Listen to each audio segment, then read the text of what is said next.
ہمارے بڑے کہا کرتے تھے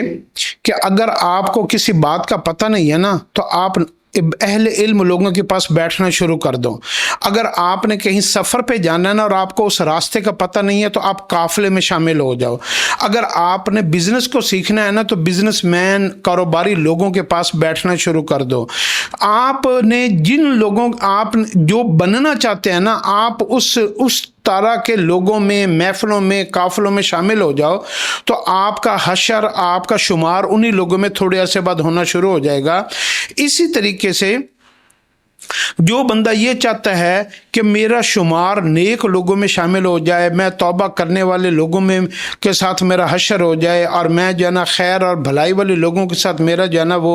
شمار ہو جائے، اچھے لوگوں میں میرا شمار ہو جائے، تو حدیث کے اندر ایک دعا آیا، اللہم اجعلنی من الذین اذا احسنوا استبشروا واذا اساءوا استغفروا۔ اے اللہ مجھے ان لوگوں میں شامل فرما دے کہ ان سے جب بھی کوئی غلطی چھوٹی سی بھی ہوتی ہے تو وہ آپ سے معافی مانگ لیتے ہیں۔ اے اللہ میرا حشر اور مجھے ان لوگوں کے ساتھ شامل کر دے جب ان سے کوئی نیکی ہوتی ہے تو وہ خوش ہوتے ہیں۔ تو اس دعا کو اپنی زندگی کا حصہ بنائیں تو آپ کا شمار اچھے لوگوں میں شامل ہونا، اللہ پاک آپ کو چن کر غلط لوگوں سے نکال کر اچھے لوگوں میں شامل کر دے گا۔